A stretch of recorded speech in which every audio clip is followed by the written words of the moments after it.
ஹரே கிருஷ்ணா. தெய்வ திரு ஆச பக்தி வேதாந்த சுவாமி ஸ்ரீல பிரபுபாதர் விரிவான பொருள் உரைகளுடன் அழிய ஸ்ரீமத் பாகவதம் காண்டம் 2 பிரபஞ்சத் தோற்றம் அத்தியாயம் 8 பரீட்சித்து மகாராஜனின் கேள்விகள் பதங்கள் 10 முதல் 13 வரை. பதம் 10. சச்சாபி யத்ர புருஷோ விஸ்வசித்தி உத்வாப்யயே முக்த்வாத்ம மாயாம் மாயோ சேதே சர்வ குஹாச்சய. மொழிபெயர்ப்பு. எல்லார் இதயங்களிலும் பரமாத்மாவாக இருப்பவரும் சர்வ சக்திகளுக்கும் இறைவனாக இருந்தும் அவரது பகிரங்க சக்தியால் தொடப்படாதவராக இருப்பவருமான பரமபுருஷரை பற்றியும் தயவு செய்து கூர்ந்து விளக்கி அருள வேண்டும். பொருளுரை. பிரம்மாவால் காணப்பட்ட பகவானின் உருவம் சந்தேகமின்றி உன்னதமானதாகத்தான் இருக்க வேண்டும். இல்லையெனில் அவரால் எவ்வாறு படைப்பு சக்தியினால் தொடப்படாமல் அதன் மீது பார்வையை செலுத்த முடியும்? அதே புருஷர்தான் ஒவ்வொரு ஜீவராசியின் இதயத்திலும் சயனித்திருக்கிறார் என்றும் அறியப்படுகிறது. இதற்கும் தகுந்த விளக்கம் தேவைப்படுகிறது. பதம் 11. புருஷாயவை ஸ்லோகா சபாலா பூர்வகல்பிதா லோகேர் அமுஷ்யாவயவா சபாலேர் இதி கஸ்ரும. மொழிபெயர்ப்பு.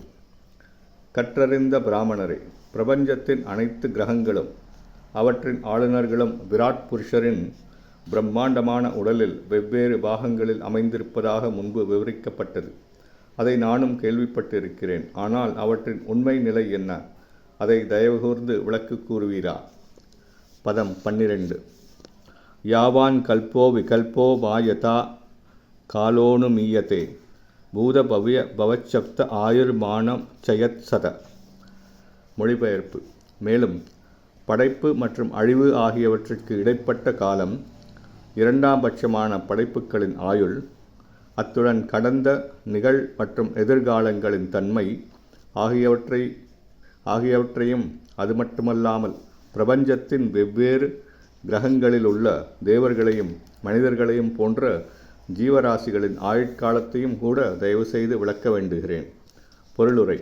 கடந்த காலம், நிகழ்காலம் மற்றும் எதிர்காலம் ஆகியவை காலத்தின் வேறுபட்ட அம்சங்களாகும்.